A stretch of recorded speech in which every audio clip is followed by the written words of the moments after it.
미리 켜놓고 억울하죠. 그런 거 틀리면 정신 똑바로 차려야 돼요. 채점 혹시 시간 더 필요하신 분? 네, 천천히 하세요. 왜 꺼졌어? 뭐야? 친구야, 정신 차려.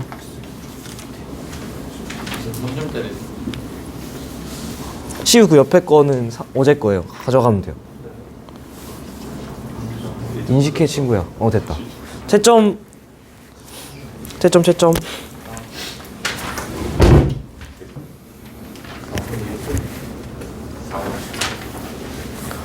우리가 20분에 끝난. 채점 시간 더 필요하신 분 점수도 좀 적어주세요. 자, 어땠어요? 채점 해보신 분? 제가 요거를 또 두 번째 회차로 가져온 이유를 알겠지 않나요? 뭐 고만고만합니다. 어제 거랑 고만고만해서. 혹시 다 맞은 사람? 45점 이상. 여전히 클래스를 유지하고 계시네요. 좋습니다. 40점 넘었다. 잘하는데. 관용님, 정은이. 그 외 뭐 35점 이상. 뭐야, 잘한다 다. 괜찮아. 천천히 하면 돼. 30점 이상. 이제 좋아요. 나머지는. 그래서 채점 슬슬 다 하셨을 것 같아서 그 등급 컷 어제 거를 못 보여드렸는데, 어제 거는 등급 컷이 뭐 본인 점수 대충 기억하시죠? 1컷 45, 2컷 39, 3컷 31. 말이 된다고 생각하십니까? 어제 거예요, 어제 거. 시험이 어려웠다가 아니고 이 등급 컷이 고장났다가 올바른 해석이라고 말씀드리고 있고요. 이번 것도 47, 41, 33 비슷한 것 같아요. 1컷 47, 2컷 41, 3컷 33. 근데 사실은 이번 시험 뭐 풀어보셔서 알겠지만은 과연 그 정도의 어떤 난이도였나는 좀 우리가 생각을 해봐야 된다. 어제 한 줄 평은 이제 워밍업으로 적당했다. 이번 한 줄 평도 솔직히 말하면은 비슷한 것 같아요. 충분히 워밍업 두 번째 워밍업으로 적당했던 것 같고요. 제가 저기 적어놓은 거 좀 여러분이 잘 한번 보셨으면 좋겠어요. 제가 여러분 또 약간 그 숙제 노예잖아요.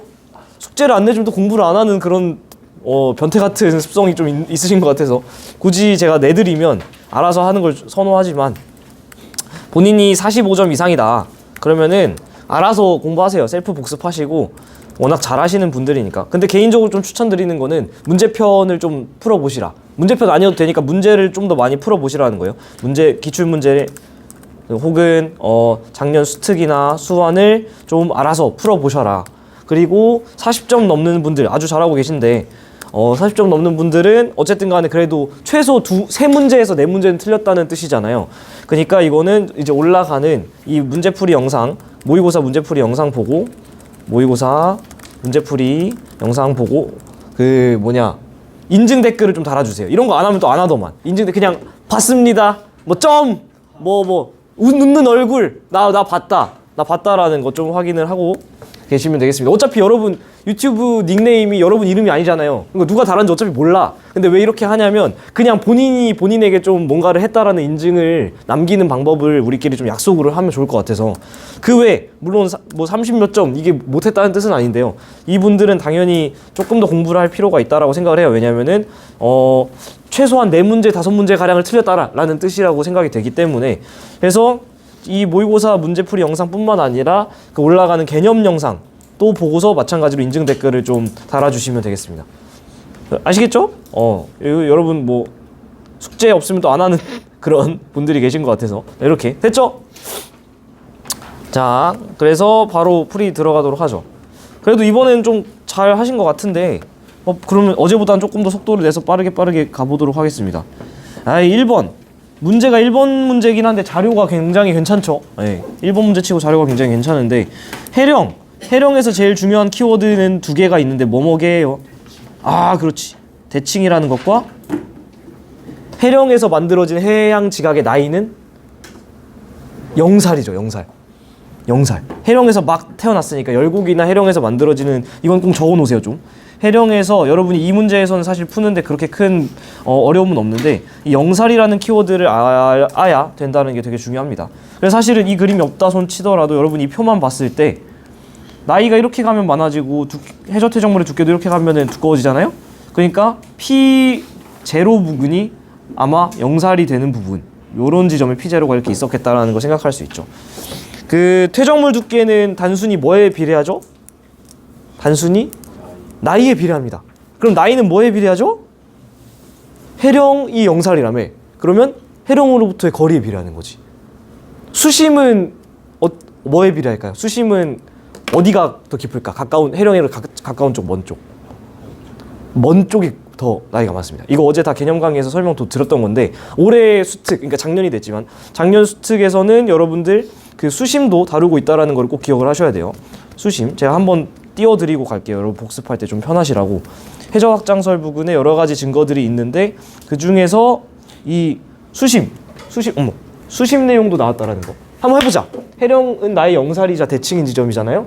그러면은 A 지점, 좀 가까운 지점, B 지점, 먼 지점 있을 때 물어볼게요. 온도는 A, B 중에 어디가 높게? 당연히 가까운 A. 여기서 마그마 지금 나오고 있으니까 온도 여기 높고. 나이는 어디가 많을까? 여기서 태어나서 밀려났으니까 B가 많겠지. 해저 퇴적물 두께는 어디가 두꺼울까? 무조건 B가 두껍다는 거예요. 왜냐하면 지원 수준에서는 퇴적이 쌓이는 속도를 똑같다라고 가정을 하기 때문에 나이 많으면은 머리에 눈이 많이 내렸겠지. 수심은 어디가 깊게? B가 깊다라는 거. 이게 여러분 작년 수특에 나왔었는데 왜 그러냐면 해령이 마그마가 밀고 올라오니까 여드름 마냥 이렇게 볼록 올라와 있는 거야. 수심은 이 해수면 위에서부터 얼마나 떨어졌는지를 재는 거예요. 이 그림을 생각해 보면 수심이 B가 깊은 거 충분히 떠올릴 수 있겠죠. 1번 문제가 1번 치고는 굉장히 좀 괜찮은 문제였던 것 같습니다. 그래서 T4가 나이가 많으니까 두께도 더 두껍다. T5는 중생대. T5는 지금 언제죠? 61.200만 년. 제가 이거 팁 드렸잖아요. 이거 어떻게 해석하면 편하다 그랬죠? 이 잘 안 읽히잖아. 왜냐면 영어가 밀리언 이어스 어고를 번역한 거라서 어떻게 하면 좋냐면 100이 0 몇 개죠? 0 2개. 그러니까 61, 20 이렇게 바꿀 수 있잖아요. 0 2개를 뒤로 당겨서. 그러면 6120 만년 하면은 6120만 년 바로 읽을 수 있어요. 6100만 년이면은 언제죠? 6, 2, 5 했을 때 0.5, 0.5 하면은 이게 지금 중생대랑 신생대의 경계잖아요. 근데 6120은 여기잖아요. 그러면 언제예요? 신생대라는 거. 이런 거 심플한데 아주 잘 하셔야 됩니다. 신생대. P1부터 P5가 속한 판은 해령을 기준으로 동쪽 이렇게 밀려나는 거죠. 그러니까 서쪽이죠. 됐죠? 빠르게 가자. 자, 2번. 자, 이거 보고서 단층 이제 읽어내는 거 복습 잘 하셔야 되는데 X, Y 이렇게 자른 지점을 지금 이렇게 보여주고 있습니다. 하얀색은 빠르다라는 건 온도가 낮다라는 거. 높다라는 거. 여기는 낮다라는 거. 이렇게 있는 거죠. 지금 이 T2 같은 경우는 T2래 뭐래. 여기 빨간 지점 같은 경우는 그러니까 온도가 어떻다는 거예요? 온도가 낮은 거죠. 지원 수준에서 화산섬이 등장하면 뭐 있다? 기억하는 사람? 어머, 반대인가요? 느리니까 빠름. sorry 이거네요. 화산섬 하면 지원 수준에서 뭐 나오죠? 그치, 열점과 호상열도. 뻔하게 나오는 거고요. 항상 기출되는 부분인데 얘도 여러분이 딱 보자마자 머릿속에 튀어나와야 됩니다. 다 정리를 해드렸던 부분인데 어디 갔어? 뒤쪽에 이렇게 뒤 아닌데? 제가 지금 여기 있다. 여기 정리해놨는데 그 막 지도 있는 부분 18쪽이겠네요. 자, 보시면은 지원 수준에서 화산섬이 등장하면 이것도 적어놓으세요. 열점과 호상열도 둘 중에 하나입니다. 열점이라는 거는 뜨거운 플룸이 상승해서 지표를 뚫어내는 거잖아요. 즉 얘는 플룸 구조론에 해당하는 그 친구고, 호상열도 같은 경우는 우리가 섭입대에서 배웠던 친구죠. 섭입대에서 나오기 때문에 얘는 판구조론에 해당한다. 플룸 구조론과 판구조론이 설명하는 영역이 다르다라고 했었잖아요. 그 다른 영역에 설명이 등장하게 된 가장 큰 이유가 열점을 도저히 판구조론으로 설명할 수 없어요. 그렇잖아. 왜 혼자 판 중앙에 혼자 뚫고 있는 특이한 친구가 있냐. 걔는 플룸으로밖에 설명이 안 돼서 교육과정에 얘가 추가된 거예요. 말이 나온 김에 문제 풀 때 너무 중요한 팁 하나 더 말씀드리면, 문제에서 종종 인접한 두 판의 경계의 밀도차 혹은 판의 경계에서 판의 밀도차 물어본다라면 언제 크고 언제 작을까? 결국엔 대륙판과 해양판이 있잖아요. 판의 경계라면 대륙판 경계, 대륙판 해양판 경계, 해양판 경계 말고 뭐가 더 있어? 없지. 그러면은 판의 밀도 차이가 클 때는 언제일까요? 서로 다를 때, 즉 대륙판과 해양판의 경계일 때. 만약에 판의 밀도가 작을 때는 대대 경계거나 해해 경계일 때. 이게 사실은 문제 풀 때 제일 중요한 포인트 두 개니까 얘는 꼭 좀 정리를 해두시면 좋을 것 같습니다. 네, 됐죠? 정리됐나요? 네. 그래서 여기 같은 경우는 그 화산섬이 딱 등장했으니까 여러분 머릿속에 뭐가 떠올라야 돼요? 이게 지금 열점일지, 호상열도일지인데 온도가 높은 게 미친 듯이 올라오고 있으니까 얘는 열점이라고 봐야 되고 문제에서는 또 심지어 플룸이라고 줬기 때문에 만약에 진짜 만약인데 이게 만약에 온도가 낮은 자료라면은 뭐로 해석을 해야 될까요? 열점이 아니고 이번에는 이렇게 판이 섭입하고 있는 호상열도로 해석을 해야 되는 거죠. 됐죠? 근데 지금은 온도가 높은 거니까. 자, 그래서 그냥 툭툭툭 풀죠. 지진파 속도는 니은 지점이 느린가요? 그렇죠? 니은 지점이 느리죠. 빠르니 온도가 높으니까 느림. 니은 지점에는 차가운 플룸이 아니고 뜨거운 플룸이 쏘고 있는 거고요. 화산섬 생성 플룸은 이거 계속 말했죠. 플룸은 어디서 올라오죠? 외핵과 멘틀의 경계. 이게 대충 어느 정도죠? 2900, 3000 정도에서 올라온다. 이거는 외워주셔야 됩니다. 지금 빠져있는 분은 외워주시면 되겠습니다. 3번 퇴적 환경 가물가물하시죠? 퇴적 환경 하면 뭐뭐뭐 있죠? 그치? 큰 카테고리가 먼저 나와야 돼. 육상 환경, 연안 환경, 해양 환경이 먼저 나와야죠. 퇴적 환경이라는 거는 결국에는 육지에서도 쌓일 수 있어요? 이거 많이들 놓치는데 육지에서 언제 쌓이는 거죠? 호수, 강, 하천 이런데 기본적으로 지원 수준에서 퇴적은 물 밑에서 된다라고 이해해도 크게 틀리지 않습니다. 크게 틀리지 않아요. 물론 뭐 사막 같은 데서 물 밖에서 퇴적되는 것도 있지만 그런 건 논외로 하고 지금. 그래서 육지에서 퇴적되는 하천 호수에서 퇴적되는 혹은 조금 더 디테일하게 들어가면 저수지에서도 퇴적이 일어납니다. 그래서 그런 곳에서 퇴적되는 게 육상. 당연히 바다에서는 주로 다 물 밑이니까 당연히 해양 환경은 잘 되죠. 육상과 해양을 가는 그 중간에 만나는 그 경계 라인이 뭐다? 연안 환경이다. 여기서 제일 많이 출제되는 건 뭐랑 뭐의 비교라 그랬죠? 선상지랑 삼각주의 비교. 선상지는 어디 이게? 육상에서 와르르 쏟아내려가지고 여기서 유속이 급격하게 감소해서 선이 무슨 선자라 그랬죠? 아니야. 선자 들어가는 거 여름에 많이 쓰잖아요. 선풍기의 그 날개 모양이 뭐로 생겼어요? 부채꼴 모양이잖아요. 그래서 이 지형은 이렇게 부채꼴 모양으로 얘가 빡 이렇게 물건을 퇴적물을 쏟아내버리는 이렇게 부채꼴 모양으로 빡 이렇게 보이죠? 부채꼴. 근데 제가 이걸 먼저 선으로 기억해도 나쁘지 않다라고 얘기를 한 게 왜 그러냐면은 육상 환경에 해당하기 때문에 육상, 연안, 해양으로 가는 순서에서 선상지는 육상 환경이 먼저 등장을 합니다. 그래서 얘는 좀 체크를 해놓으시면 좋을 것 같고요. 삼각주는 어디죠? 이거 해양 아니에요? 얘는 연안 환경이라고. 연안 환경 너무 어려워하실 필요 없이 대표적인 예시가 뭐게? 여름철에 항상 놀러가는 해수욕장이 대표적인 연안 환경이에요. 강이 끝나면서 바다가 만나는 곳이잖아. 거기서 많이 생기는 게 이 삼각주인데 삼각주는 또 이름값 해야죠. 어떻게 생겼을까? 이렇게 실제로 삼각형 모양으로 생긴, 이게 규모가 상상이 안 되실 텐데 나일강 하부에 있는 가자지구가 이만큼이에요. 이만한 사이즈야. 가자지구. 이스라엘이 이만한 거야. 그러면 이 삼각주는 거의 나라만한 거예요. 이렇게까지도 생기기도 하는 아주 훌륭한 어떤 퇴적 지형이 된다라는 거죠. 디테일은 여기서 뭐 지금 다 설명할 수는 없고요. 호수, 사막 이런 거는 그러니까 육상이 되는 거고, 대륙 붕사면대 이거는 해양이 되는 거고, 그 경계 라인에 있는 삼각주는 연안 환경이 되는 거다. 됐죠? 옆에 있는 거는 퇴적 구조죠. 퇴적 구조 네 가지도 한번 언급해 드리면 이 네 가지, 사층리, 저미층리, 연은, 건열, 디테일을 지금 할 수는 없지만 포인트는 얘네들이 쓰이는 이유는 어느 환경에서 퇴적됐는지가 각각이 다 갖고 있는 그 아이덴티티가 있고요. 또 얘가 쌓인 그 모양을 통해서 뒤집혔나 안 뒤집혔나를 알 수 있다. 아주 중요한 포인트죠.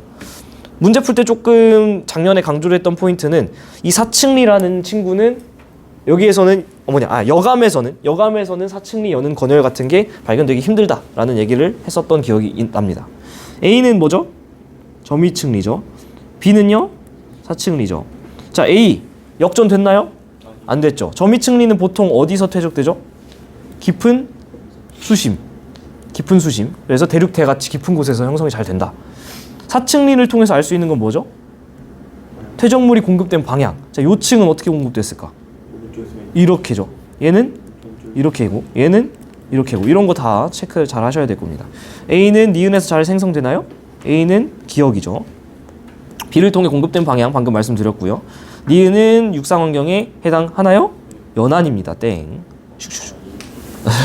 연안. 오케이. 자, 4번. 이거 마그마의 생성 기억 잘 안 나실 텐데 알아서 복습 잘 하셔야 됩니다. SiO2 함량과 결정 크기를 혹시 몰라서 저는 약간 외우고 있는 게 나쁘지 않다고 생각합니다. SiO2 함량이 많아짐에 따라서 경계가 나뉘면서 어떻게 되죠? 이름이? 염기성암, 중성암, 산성암 돼서 염산으로 기억하라고 했잖아요. 이 경계의 숫자를 좀 외워야 될 것 같아요. 저는. 뭐랑 몇몇 이게요? 52, 63. 이건 좀 외워주시는 게 좋습니다. 왜냐하면 이런 식으로 그냥 SiO2 함량 툭 던져놓는 문제들이 너무 많이 등장을 해서 딱 A 같은 경우는 그 5263을 외웠다 치면은 5263 외웠다 치면은 사실은 A, B가 훨씬 더 쉽게 보인다라는 거죠. 그지? 그러면은 여기는 염기성암, 준성암, 산성암인데 염기성암 중에 결정 크기가 세립인 거는 현무암, 산성암인데 조립인 거는 화강암. 바로 이렇게 좀 쉽게 갈 수 있기 때문에 이번 기회에 5263을 좀 외워주시는 게 좋습니다. 마그마의 세 가지 생성 과정 중에 두 가지만 등장을 했는데요. 니은 같은 경우는 뭐죠? 압력 감소. 대표적인 예시가 어디죠? 해령이나 열점. 그죠? 니은 기억 같은 경우는 뭐죠? 지금 Y축이 X축이 증가하니까 온도 증가. 이게 대표적인 예시가 어디죠? 대륙지각의 하부. 하부의 멘틀 마그마가 이제 물의 첨가로 인해서 녹았던 애가 올라가 달라붙어가지고 녹이잖아요. 그래서 온도 공급해 주는 거. 자, 기억 잘 안 나시는 분은 개념 강의 잘 보세요. 생성 깊이는 B가 깊나요? 얘는 그냥 읽어주면 되죠. 아니지. 조립이잖아요. 조립은 생성 깊이가 깊습니다. 깊으니까 천천히 식었겠죠. 그죠? 니은 과정으로 생성되는 마그마는 주변보다 밀도가 크냐? 니은 과정은 압력 감소잖아요. 애들이 뜬다라는 건 밀도가 작다라는 거예요. 그죠? 당연한 얘기를 하고 있는 거고요. A는 기억 과정에서 생성된 마그마가 굳은 건가요? A는 현무암. 현무암질은 주로 어떻게 만들어지죠? 압력 감소로 인해서 해령이나 열점에서 만들어진다. 땡. 됐죠? 1번. 자, 이게 빠르다고 느끼는 분들은 지금 개념이 기억이 안 나는 거니까 개념 공부를 잘 하셔야 됩니다. 그린 가는 어느 시기에 우리나라 주변에서 수온 염분 측정한 구간을 그리고 이걸 나타낸 것이다. ABC는 해수면에 위치한 지점이다. 지금 그냥 툭툭툭 읽어주시면 되는데 해수면과 깊이 40m의 수온차는 A가 크냐? 수온이니까 얘를 읽어야겠죠? A는 해수면과 40이니까 잘라봐. 선이 우두두두두 지나가면서 막 떨어지죠. 얘는 온도가 많이 변하고 C는 선 몇 개 안 지납니다. 덜 변하죠. 수온차는 그러니까 A가 큰 게 맞고요. 기억 방향으로 유입되는 당수의 양이 증가하면 여기서 담수가 많이 들어가면 당연히 표층 염분은 어떻게 될까요? 감소하겠죠. 담수라는 건 안 짠 물이에요. 안 짠 물이 들어가면 염분은 감소할 거고요. 표층 해수의 밀도는 A가 클까요? 표층 해수의 밀도는 언제 커지죠? 그렇죠. 차갑고 짤수록 커지는데 수온 비교해 보시면은 수온은 A보다 C가 높고요. 염분은 A가 더 높습니다. 그래서 얘가 차고 짜기 때문에 비교해 보세요. 읽어 보세요. 그러면은 그냥 툭 나온다. 됐죠? 네. 어제 너무 시간을 많이 끈 것 같아서 좀 더 스피디하게. 6번. 굉장히 어려운 문제처럼 보이지만 너무 쉽게 나와서 실제로 이 유형이 굉장히 킬러로 많이 나오니까 연습 많이 하셔야 되고요. 지질 단면 이거 보고서 우리 순서 한번 맞춰 봅시다. 자, 뭐가 제일 먼저 있었을까요? 그렇죠. 이 지금 변성암, 이 변성암이 제일 먼저 있었습니다. 그 다음 얘가 들어갔겠죠. B가 관입했겠죠. 그 다음에 요 선이 보면은 부정합이죠. 부정합은 세 가지 종류가 있어요. 평행, 경사, 난. 그쵸. 얘는 무슨 부정합일까? 난이죠. 왜요? 제가 이거 외우라고 했었죠. 그치. 부정합 면을 기준으로 아래쪽에 뭐가 있으면 나도 기억이 안 나. 심성암이나 변성암 맞지 않아요? 다들 갑자기 막 영혼이 나가시는 것 같아서. 부정합엔 크게 평행, 경사, 난 세 가지가 있는데 평행은 말 그대로 부정합 면을 기준으로 상하부의 층리면이 나란한 거예요. 기억나시는지 모르겠지만 기준이 뭐라고요? 부정합 면이에요. 부정합 면 기준으로 상하부 층리가 나란한 부정합인데 애가 기울어져 있으면 그게 경사부정합입니까? 아니죠. 이거 문제 있었죠. 부정합 면을 기준으로 상하부 층리면이 기울어져 있으면 조금이라도 각도가 있으면 그거는 바로 경사부정합. 대표적으로 여러분이 많이 질문하시는 게 이 부정합 면 아래에 습곡이 있다면 당연히 위아래에 각도 차이가 생기죠. 각도가 다를 뿐. 그럼 그건 평행이에요? 경사예요? 걔도 경사부정합이에요? 난정합은 외우라 그랬죠. 제가 정의를. 베니오프 대 서입대 마냥. 부정합 면 기준으로 아래에 뭐가 있으면 심성함이나 변성함이 있으면 이게 정합인지 부정합인지 실제로 야외 답사 나가면은 알아내기가 굉장히 힘들어요. 그래서 부정합 분류 중에 난정합으로 우리가 분류를 하게 되고 심성합은 우리가 뭐뭐뭐 배웠죠? 현안유, 반섬화. 여기에 반려함, 섭로검, 화감 아무나 박혀 있어도 다 부정함인 거 아셔야 되고. 변성함은 우리 지원 교육 과정에 안 들어 있는데 하나 하려 그랬죠. 편마함. 난정합 할 때 여기 예시로 편마함 박아 놓을 때가 있어서 걔는 알아야 돼. 아시겠죠? 공부하고 들으니까 훨씬 좀 낫지 않나요? 그리고 또 우지훈 쌤이 작년에 말씀하신 것 중에 하나가 이 난정합은 다른 부정합에 비해서 굉장히 상부지층과 하부지층 사이 엄청난 시간 간격이 있다라는 거는 제가 나중에 또 개념 때 설명을 좀 드릴게요. 그리고 이거 다음에 얘가 들어갔겠죠. 그죠? 화성함 A 관입. 그 다음에 위에 이거 퇴적함 쌓였겠지. sorry. 퇴적이 먼저 있고 그 다음에 퇴적 영역을 먹어 들어간 거죠. 퇴적이 먼저 A 관입. 됐죠? 이렇게 써주시면 되겠습니다. 지금 모원소, 자원소 비율을 할 때 제가 하나 팁 드리면 뭐 당연한 건데 얘를 이렇게 분수로 쓰는 습관을 좀 들이면 좋아요. 얘는 4분의 1, 4분의 3 이렇게 되니까 얘는 2분의 1의 1제곱이니까 1회 지난 거고 얘는 2회 지난 거죠, 반감기를. 근데 반감기가 0.5억 년이라고 했으니까 얘는 0.5억 살인 거고 얘는 2억인데 두 번 지났으니까 4억 살인 거죠. 그러면 얘를 바탕으로서 같이 쓰면은 A는 0.5억 살이니까 얘 0.5억 살, B는 4억 살이니까 B는 4억 살. 그러면 최소한 우리가 알 수 있는 거는 예를 들면 변성함은 4억 살보다 나이가 많다 라던가 퇴적함이나 부정합은 0.5와 4억 살 사이에 일어나는 해프닝이라던가 이런 거를 알아낼 수 있는 거죠. 난정합 맞고요. 퇴적함 연령은 0.5보다는 당연히 많죠. 그리고 현재로부터 2억 년 후 하필이면 2억이라는 숫자가 왜 등장했을지 생각하라 그랬죠. 그치, 여기 B의 정확한 반감기가 바로 2억이잖아요. 그러니까 지금 이 상황으로부터 한 번 더 가야 되니까 4분의 1이 아니라 8분의 1이 됐겠죠. 전체 합은 1이 돼야 되잖아요. 그러니까 8분의 7이겠지. 그러면은 y분의 y 프라임은 8분의 1분의 8분의 7이니까 7이 되겠죠.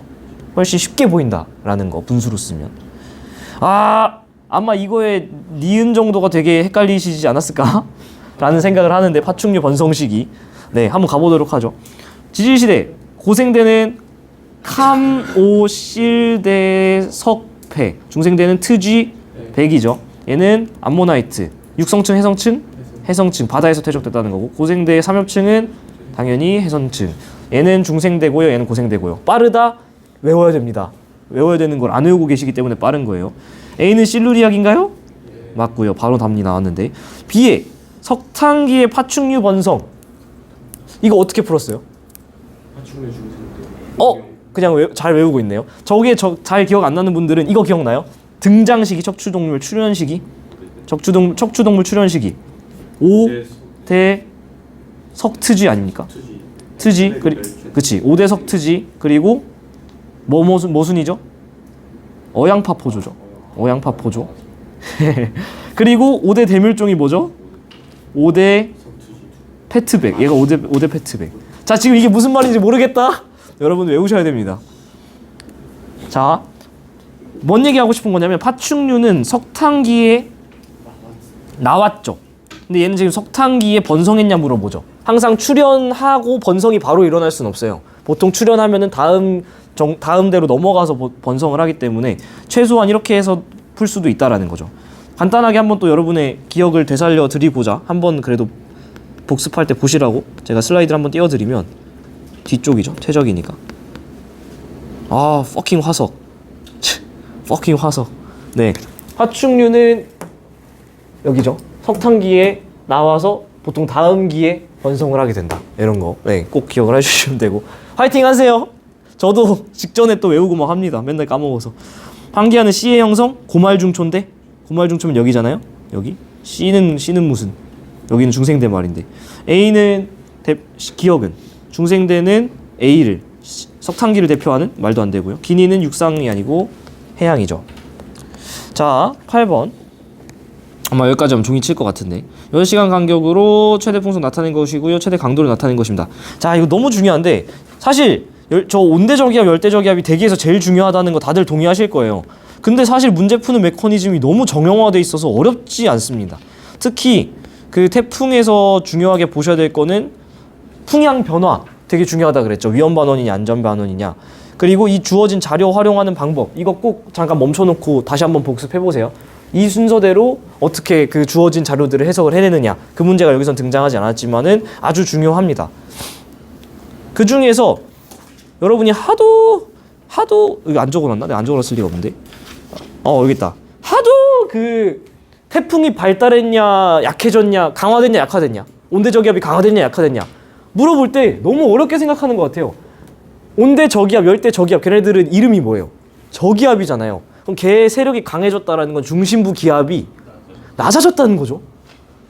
온대저기압이든 열대저기압이든 중심부 기압이 높아지면 걔는 저기압이란 네 값을 못하는 거잖아. 이름값을. 걔는 약해지는 거예요. 웃긴 말이긴 한데 고기압이라는 친구의 입장에서 봤을 때는 고기압이 세력이 강화됐다라는 건 시간의 지남에 따라서 고기압 중심의 기압이 어떻게 됐다는 거죠? 커졌다라는 거지. 그 이름값을 한다라는 걸 강화라고 생각하면은 조금 더 문제 푸실 때나 이 상황을 이해하실 때 편합니다. 괜찮죠? 그래서 사실은 문제 이거 딱 보자마자 저는 항상 어떻게 보냐면 일단은 당연히 이 흐름을 보고 중심 기압을 무조건 쫓아가. 940, 950, 975, 985 어떻게 되고 있어요? 중심 기압 증가하고 있죠. P. 이 말은 뭐로 해석할 수 있는 거죠? 약화로 볼 수 있는 거죠. 왜냐하면 열대 저기압이라는 친구가 기압이 올라가고 있으니까. 추가적으로 이 자료는 풍속도 줬죠. 47, 43, 37, 32. 풍속이 어떻게 되고 있습니까? V가 감소하고 있죠. 그러니까 약화되는 거를 다시 한번 좀 더 나타낼 수 있는 거죠. 태풍이 약화되는 이유는 뭘까요? 소멸 단계에 들어갈 때. 그렇지요.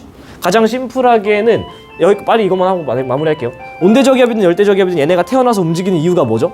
근본적인 이유? 그치, 저위도에 넘치는 에너지를 고위도로 보내는 거였잖아요. 근데 얘네들은 계속 고위도로 가다 보니까 결국에는 지네에 소명을 다한 거잖아. 에너지 전달 다 했으니까 소멸을 하는 거죠. 특히 애들이 육지에 상륙하는 순간 물과 따뜻한 물을 받아야 되는데 물도 없고 따뜻하지도 않으니까 소멸하는 거지. 심지어 육지에 가면은 마찰까지 증가하니까. 그래서 작년에 약간 디테일이 뭐였냐면 중심기압이 상승하면서 소멸하는데 열대 저압부나 온대 저기압으로 변질될 수 있다. 요런 포인트를 오지훈 쌤이 또 얘기를 하시더라고요. 정답만 빠르게 체크하고 갈게요. 안전반원 같은 경우는 왼쪽이죠. 풍향변화는 뭐게요? 안전반원이면 반시계, 위험반원이면 시계. 태풍의 세력은 시간이 가면 갈수록 약해지고 있습니다. 그러니까 이전께 강하고요. 그 다음에 태풍 강도는 읽어보시면 그냥 됩니다. 중이 나옵니다. 답은 5번. 고생하셨고요. 또 숙제 잘 해오세요. 질문 있는 분들 쉬는 시간에 또 하시고. 됐죠? 그래서 앞반에서 지금 8번까지 풀어서 그 다음 번호부터 풀 건데 그 앞 번호에서 그래도 한번 좀 같이 보면 좋을 것 같은 게 7번인 것 같거든요. 7번은 한 번 더 풀어드리고 갈게요. 아마 7번에 좀 2번이 기억이 가물가물하신 것 같아서 제가 좀 설명을 드리면 그 고생대는 어떻게 나뉘죠? 캄, 오, 실, 대, 석, 패, 중생대는 트지, 백 이렇게 되는 거잖아요. 그리고 얘는 암모나이트 당연히 언제 거? 중생대. 무슨 층? 해성층. 얘는 삼엽충 당연히 고생대, 삼필가푸방 당연히 해성층 바다에 살던 놈. A는 실루리아기 맞죠? 바로 답은 나오는데 이 B의 파충류 번성 이거 어떻게 풀었어요? 맞아요. 저렇게 풀면 나쁘지 않은 것 같아요. 저도 그렇게 풀긴 했거든요. 척추동물 출현식이 복습 좀 시켜드리려고. 척추동물 출현 순서 어떻게 돼요? 척추동물 양, 파, 포조 가물가물 하시지. 그리고 얘네들이 대충 언제쯤 출현했다? 5대 석트지. 어류는 오르도비스기, 양서류는 대봉기, 파충류는 석탄기, 포유류는 트라이아스기, 조류는 쥐라기. 이거 외우고 계셔야지 문제 풀 때 도움이 많이 되고요. 또 얘랑 같이 기억하셔야 되는 게 5대 대멸종식이잖아요. 이거는 5대 페트백. 네, 그 중에서도 좀 중요한 대멸종 시기가 언제죠? 5대 카모실대석 폐 여기잖아요. 고말중초잖아요. 여기가 고말중초. 여기에 왜 대멸종이죠? 판게아. 그렇지. 트쥐백 백악기 말에는 왜 또 중생대 말에? 그치. 여기는 운석충돌해서. 그래서 말씀드렸잖아요. 판게아는 리버스 날씨의 아이고 운석은 너의 이름은이다고. 예. 그리고 심지어 지진 스즈메 문단속. 사실 지구과학 1타 항사가 아닌가. 네. 그래서 하고 싶은 말은 이겁니다. 파충류 번성은 지금 파충류가 태어난 게 석탄기잖아요. 출현한 게 최초 출현이 석탄기인데 그 출현하자마자 얘가 번성하긴 조금 무리가 있다. 이렇게 푸셔도 되고 좀 더 디테일하게 여러분이 공부했던 내용 제가 한번 또 띄워드리면 화석 외울 때 보여드렸던 그 극악의 표. 네. 파충류가 석탄기에 태어나고 번성은 보통 한 단계 뒤로 밀려가서 번성하는 거. 요거를 공부했었던 기억이 날 겁니다. 여기 29쪽에 있으니까 뭐 체크해 놓으셔도 될 것 같고요. 환기하는 C의 형성. 에이 무슨 소리. 고말중초니까 여기죠. 땡. 기억은 A를 대표하는. 기억은 A를 대표하는. 중생대. 뭔 소리야. 땡이죠. 기니는 육상생물이 아니고 둘 다 해상이다. 이렇게 됐죠? 그래서 네네네. 혹시 모의고사 기출 중에 네. 그 실루리아기 이거 저희가 풀자면 했는데 네. 그 뒤에 막 바꿔서 낸 적도 아이 없습니다. 뭐 예를 들면 실르도비스기 이렇게 내냐는 거죠. 절대 안 내요. 미쳤다고. 절대 아닙니다. 됐죠? 그래서 저는 일단은 9번부터 쭉쭉 풀 텐데 혹시 또 질문 있으시면 끊어주시면 됩니다. 뭐 훨씬 쉽더라고요. 뭐 황사 언제 많이 생기죠? 봄 그리고 가을에도 생깁니다. 가을철 황사도 있긴 있어요.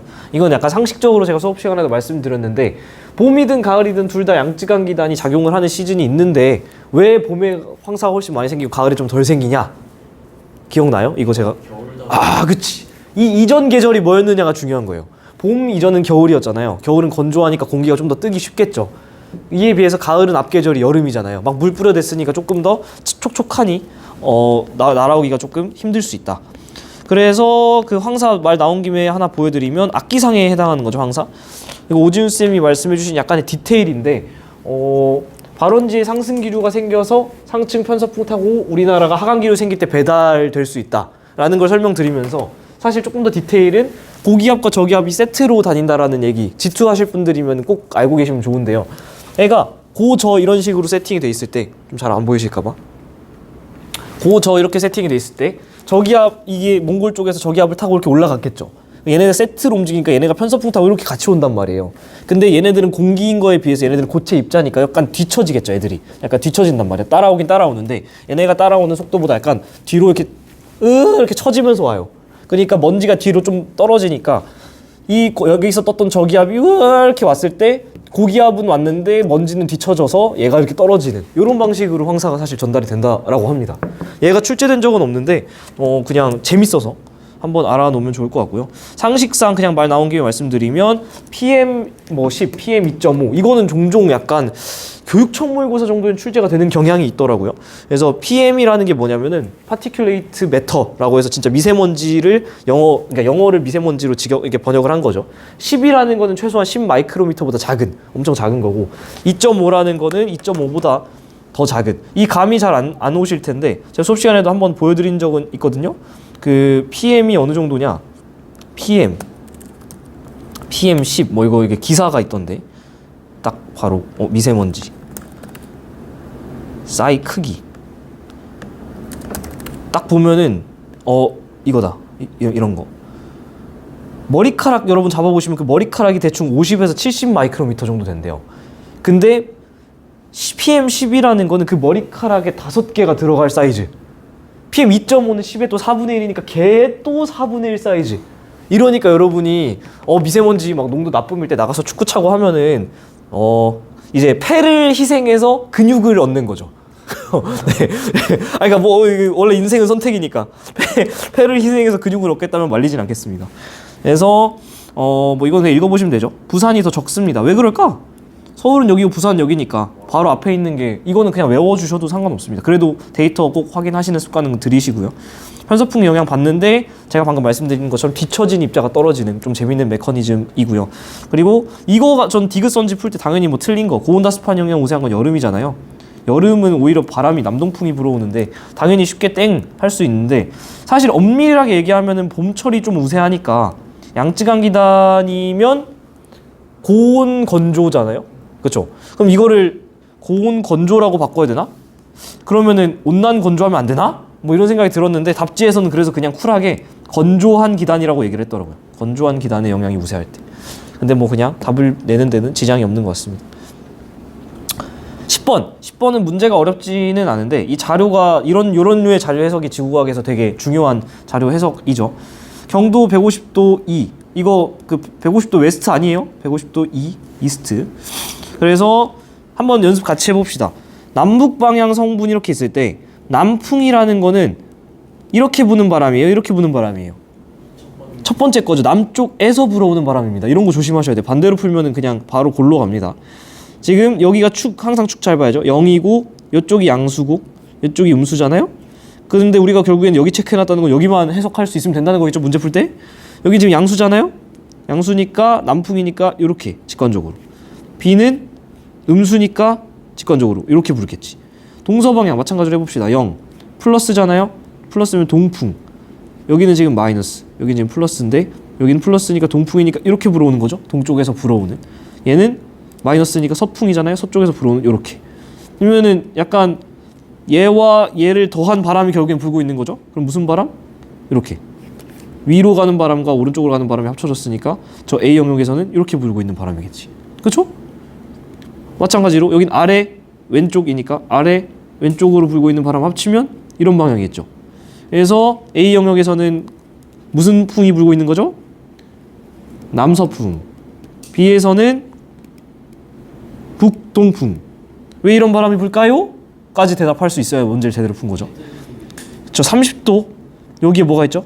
아열대, 고압대. 그래서 바람이 원래 이렇게 불어 나갈 텐데 전향력 때문에 오른쪽으로 휘고 전향력 때문에 오른쪽으로 휘고.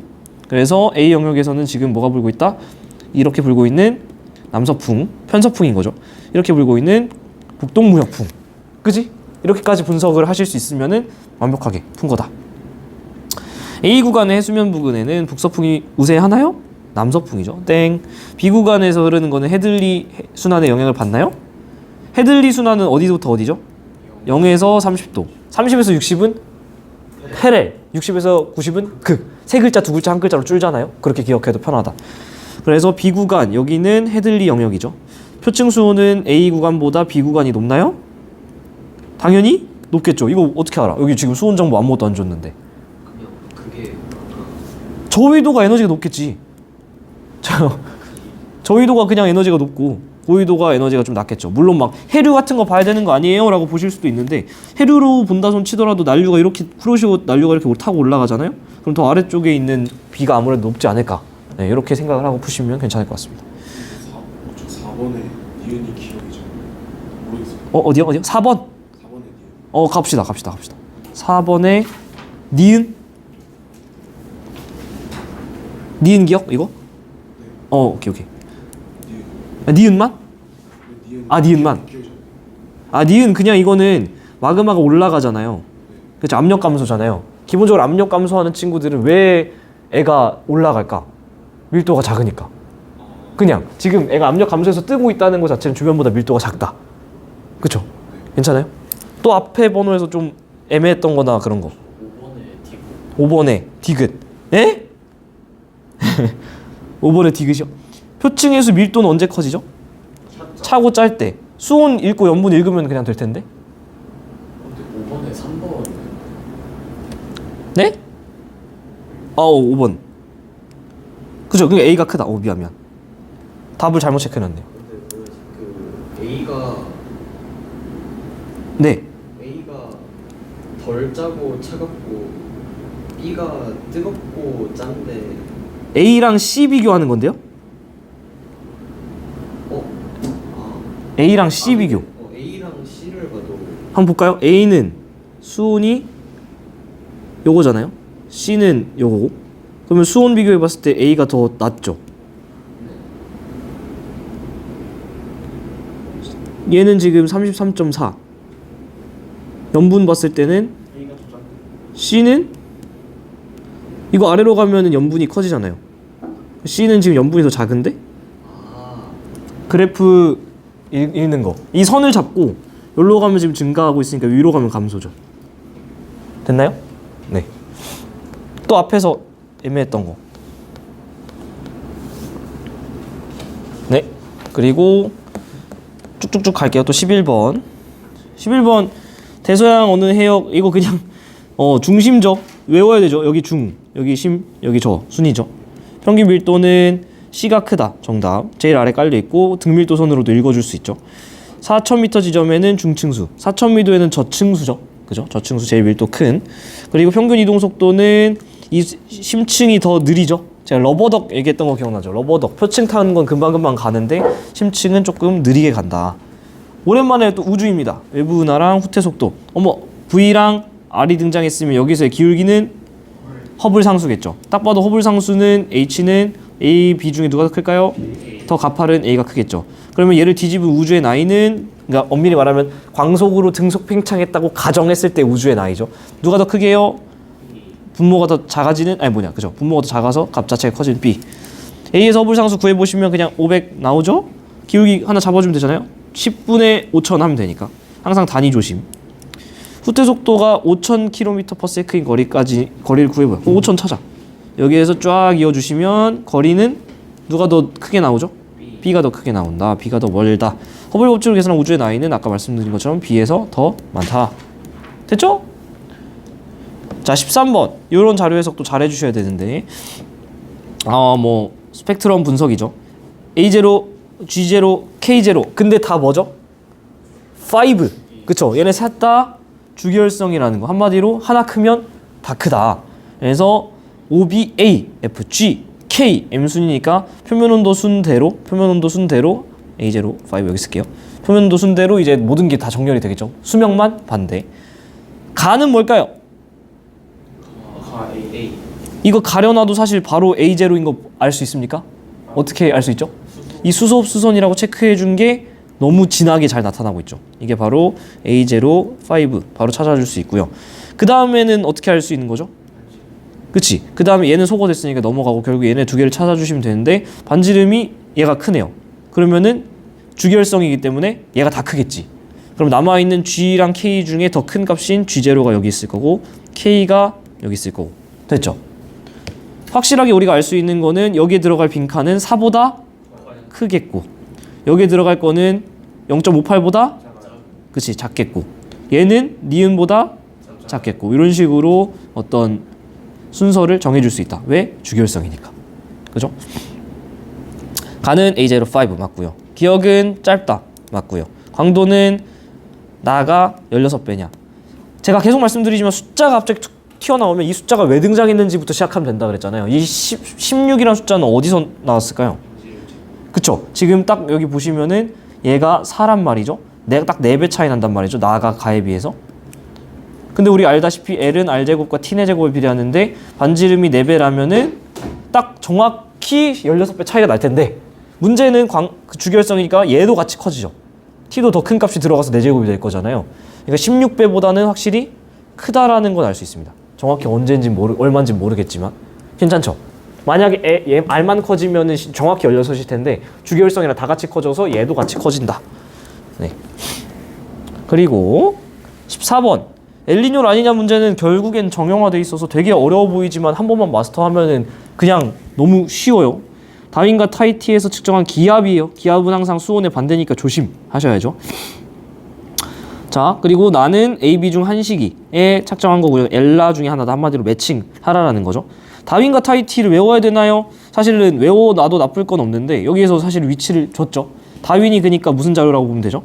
서태평양 자료라고 보면 되고 타이티를 동태평양 자료라고 보시고 해석을 하도록 하겠습니다. 자, A 시기는 기압이에요. 조심하셔야 돼. 기압인데 A 시기는 지금 이건 다윈 자료죠. 다윈 자료인데 다윈이 지금 기압이 어떻습니까? 높죠. 한마디로 말을 해석하면은 서태평양의 프레셔가 기압이 높은 시기죠. 그러면은 온도는 오히려 낮은 시기죠. 어머, 서태평양의 온도가 낮으면 따뜻한 물이 서태평양으로 덜 가는 무역풍이 약한 시기, 즉 엘니뇨라는 거 알 수 있죠. B 같은 경우는 여기를 한번 잡아볼게요. 서태평양의 기압이 Y축 값이 작아요. 왜 그럴까요? 공기가 온도가 높아서 공기가 막 방방방 뜨고 있나 보지. 서태평양의 온도가 왜 높을까?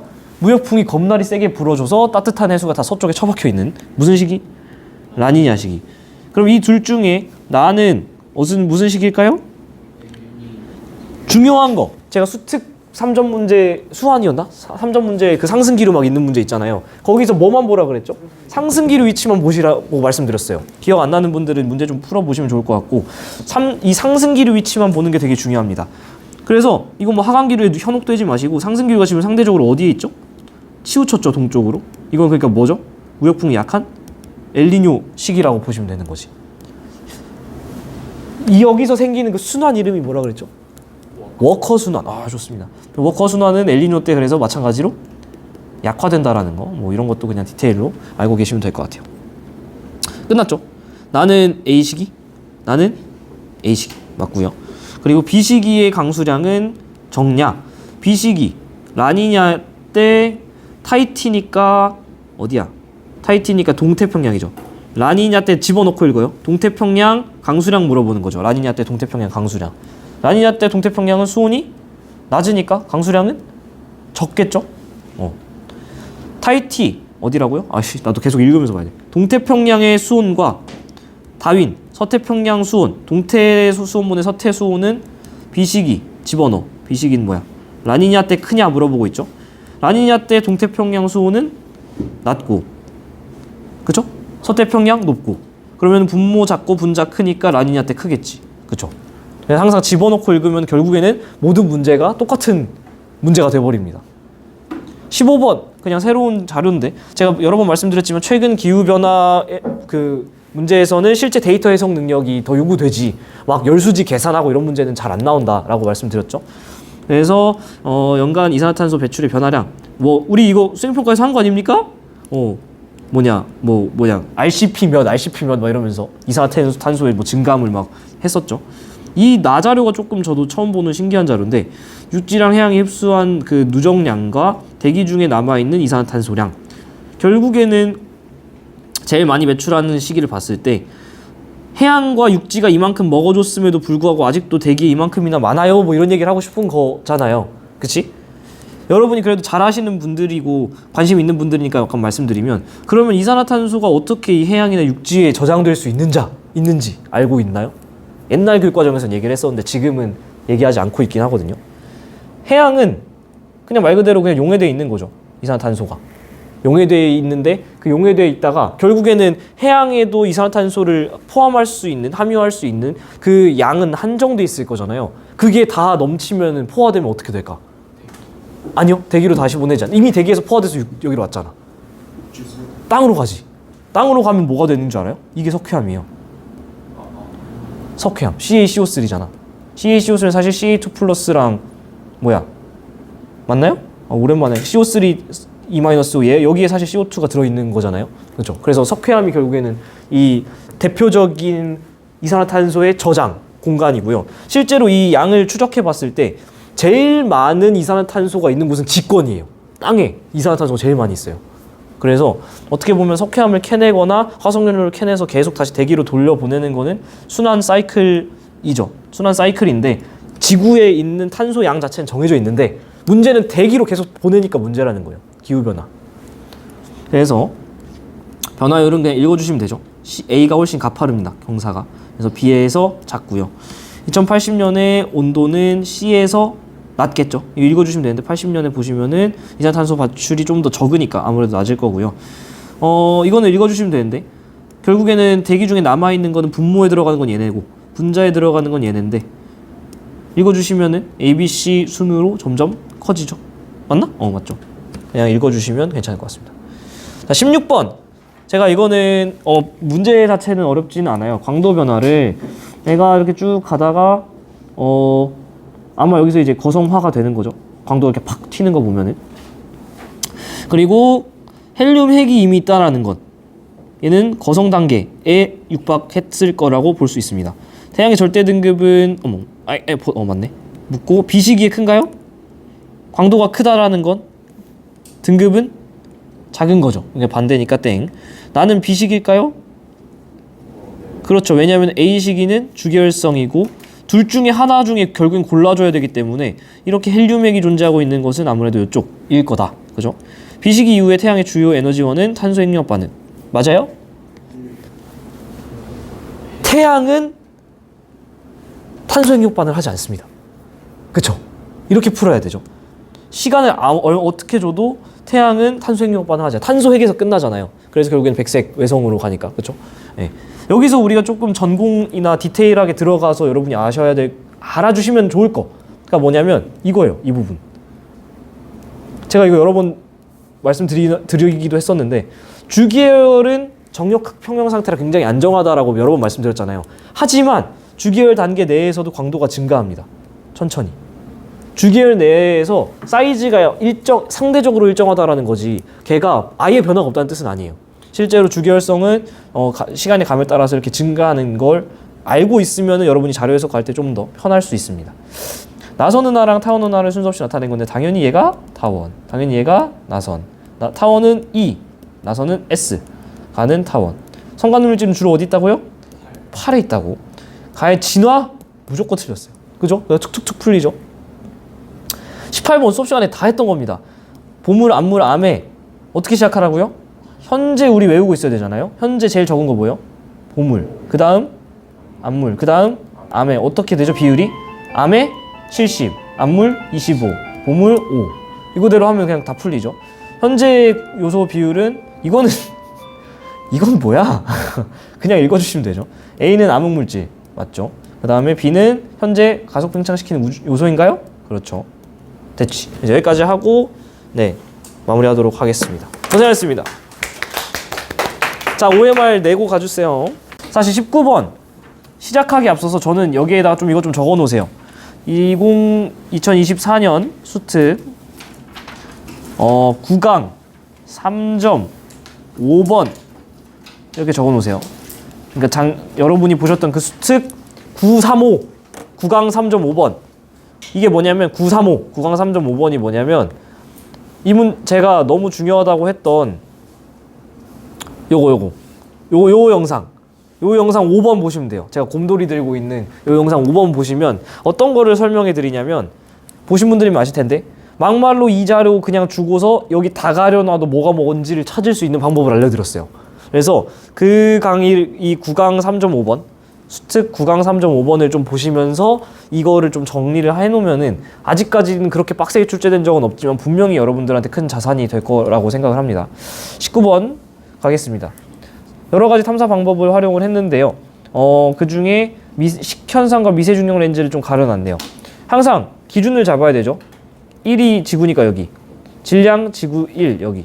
그래서 이렇게 하면 지구가 좀 찍혔을 텐데 지금 쫙 이어 보시면 검은색 네모 요쯤에 분포하고 있는 A는 세모는 이런 식으로 있죠.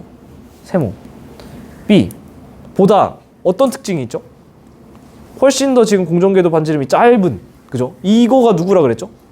식현상. 네, 식현상은 가까이 달라붙어서 빨리 계속해서 돌려줘야 주기가 짧아져야 관측되기가 용이하기 때문에 식현상 이 자료들 중에서 지금 그 공전궤도 반지름 굉장히 짧은 쪽에 위치하는 게 식현상이라는 거는 그냥 알고 계셔야 됩니다. 그러면 사실은 그 소거법으로 얘가 이제 미세중력 렌즈 현상이 되는 거죠. 미세중력 렌즈 현상 같은 경우는 요 그래프랑 같이 보이게 되는데 이거는 그냥 그림을 한 번 더 보여드리는 게 좋겠네요. 쫙 뒤로 가서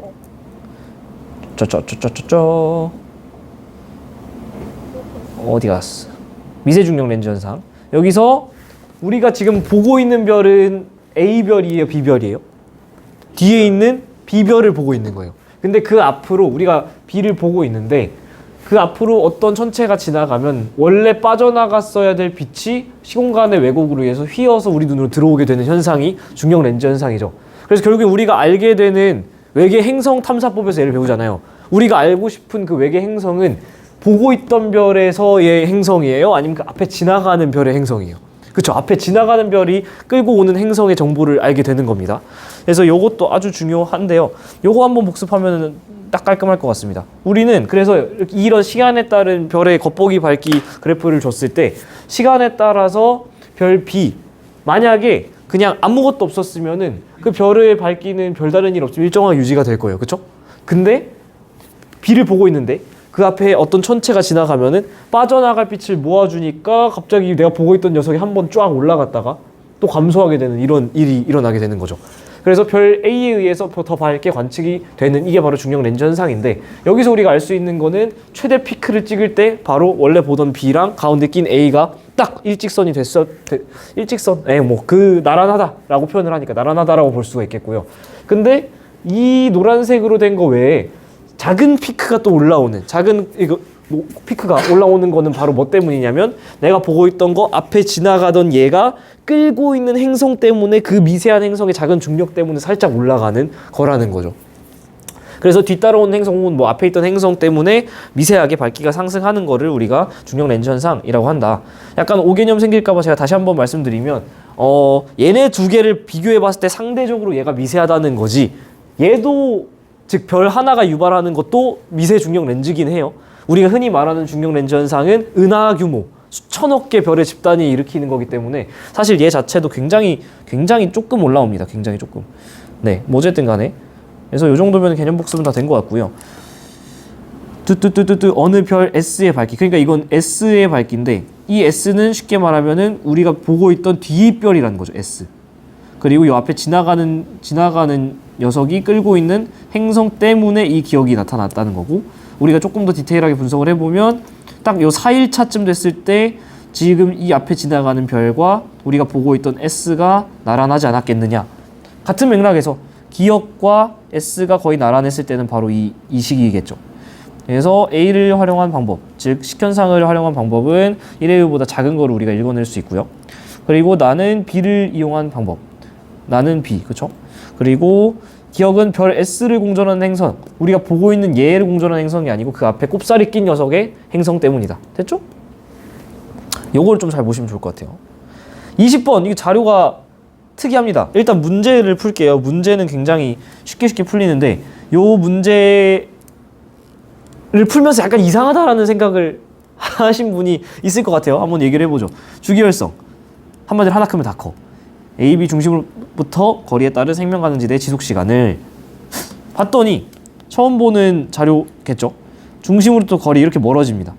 시간이 체크가 되어 있는데 A라는 별은 주기혈성이네. 생명 가능지대가 요 정도에서 시작하죠. 그죠? 0으로부터 요 정도 떨어진 거 벌써 시작해. 이에 비해서 B 같은 경우는 여기서부터 요만큼 떨어져서 여기서 시작하죠.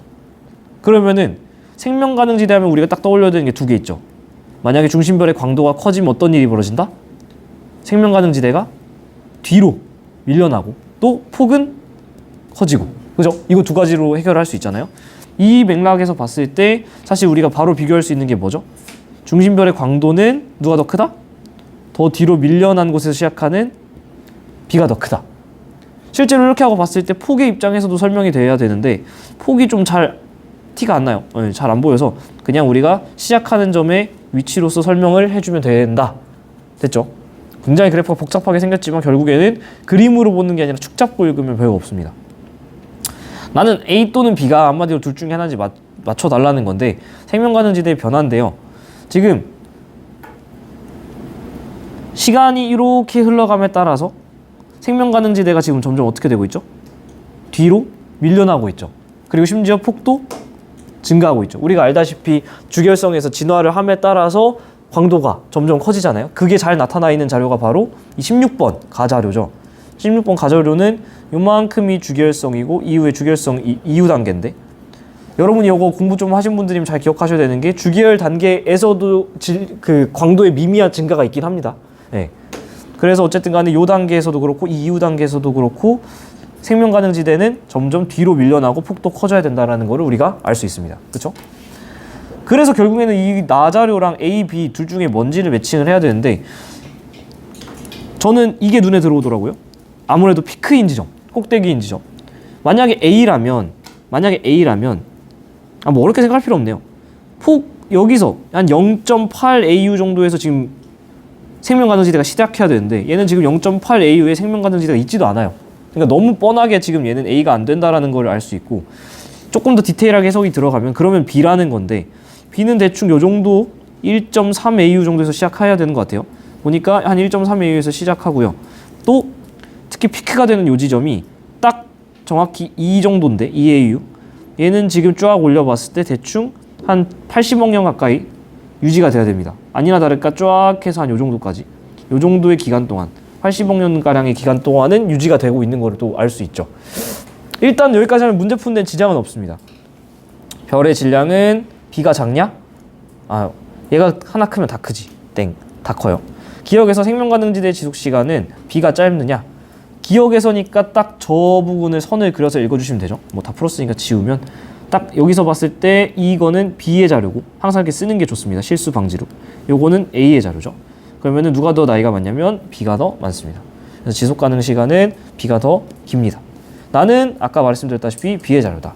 사실 20번 치고 굉장히 쉽게 풀리는데 여기서 희상이가 너무 좋은 얘기를 해줘가지고 이걸 좀 공유를 해드리도록 하겠습니다. 저보다 나은 것 같아요. 진짜 농담이 아니고. 이 그래프가 좀 이상하다라고 생각했던 사람 있나요? 혹시? 얘기해 줄 수 있는 사람. 일단 얘는 동의하시죠? 얘는 광도가 무조건 B가 크다. 왜냐면 뒤쪽으로 밀려 있으니까. 근데 저는 그러면 수명은 어떻게 되죠? 수명은 A가 더 커야 되잖아요. 근데 이 그림에서 이 미묘하지만 Y축이 얘가 더 작아요. 얘에 비해서. 미묘하지만. 그래서 얘는 왜 그래프가 이 모양으로 그려지는 거지? 라고 생각을 해서 1교시에 좀 얘기를 했는데 희상이가 딱 얘기해 준 게 이거였습니다. 이 수명이 결국에는 이렇게 차이가 나는 이유는 진화속도 차이잖아요. 진화속도는 결국엔 누가 빠른 거죠? B가 더 빠르죠. 그죠? 진화속도라는 거는 이거 그래프 잘 보시면 좋은데 올바른 해석인지 모르겠어요. 그냥 들었을 때 나름 괜찮은 해석인 것 같아서 제가 공유해드리는 건데 잘 설명해봐야 돼.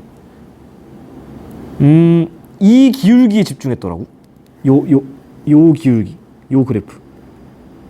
여기의 기울기. 이게 맞는 해석인지는 잘 모르겠어요. 근데 들어보니까 그럴싸해서 지금 보시면 색깔 좀 다르게 합시다. 이거 그냥 뭐 가볍게 들으세요. 너무 막 딥하게 들으시지 마시고. 빨간색으로 표시한 A 같은 경우는 같은 거리를 밀려나는데 이만큼의 거리를 밀려나는데 아니다. 어떻게 표현하는 게 좀 더 이해가 편할까요? 거의 아니야. 거의 비슷한 시간 동안 빨간색은 덜 밀려났죠. 거의 비슷한 시간 동안 파란색은 누가 봐도 좀 현저히 밀려났죠. 이게 희성이 말로는 진화 속도라는 거예요. 그냥 그러려니 하고 들어보세요. 그래서 비슷한 시간 동안 얘는 조금만 밀려났으니까 얘가 좀 진화 속도가 느린 거고 비슷한 시간 동안 얘가 좀 더 밀려났으니까 얘는 좀 더 빠르게 밀어내고 있으니까 진화 속도가 빠른 거고 라고 일단 희상이는 해석을 했어요. 나쁘지 않은 해석인 것 같아서 일단은 확실하진 않지만 그러면 얘네들의 높이 차이는 왜 유발이 되느냐? 이게 결국에는 제가 말씀드렸던 수명과 나이에 기인하는 것 같다. 뭔 얘기냐면 진화 속도 자체만 놓고 봤을 때는 A, B 중에 누가 더 빠르다는 거죠. 그러니까 B가 빠르다라는 거죠. 비슷한 시간 동안 더 빠르게 밀어내니까 진화 속도는 빠른 것 같다. 그럼 주기율성이니까 수명은 자연스럽게 A가 더 많다라는 거죠. 더 오래 산다라는 거지. 근데 예를 들면은 오래 사니까 얘가 한 뭐 150억 살이라고 하고 얘는 120억 살이라고 칩시다. 근데 얘가 지금 수명이 여기까지밖에 안 가는 건 최대 피크가 얘가 나이를 한 130억 살 먹었고 얘는 한 빼줘야 되죠. 엄밀히 말하면 이 시간을. 근데 뭐 대충 한 40억 살 먹었기 때문이야. 뭐 이런 식으로 얘기를 해서 결국엔 남아있는 시간 자체가 짧으니까 얘는 조금 피크가 작고 남아있는 시간 자체가 좀 크니까 피크가 좀 더 크다 라는 식의 의견 공유를 해줬는데 이에 대한 얘기는 여기서 그냥 마무리하고 지금까지 들었던 한 5분간의 이야기는 그냥 머릿속에서 지우셔도 됩니다. 근데 이런 식으로 해석을 할 수도 있는 여지가 있구나 라는 거를 공유해드리고 싶어서 공유드리고요. 저보다 나은 것 같아요. 저는 사실 그냥 이 그래프에 대해서 별다른 생각 안 하고 그냥 문제 툭툭툭 풀고서 답 2번이네 하고 끝냈는데 이런 식의 해석을 할 수 있는 능력을 갖춘 사람도 있습니다. 자, 그래서 일단은 여기서 영상 끊고 다른 질문 있으면 혹은 제가 좀 공유드릴 문제 있으면 공유해드릴게요.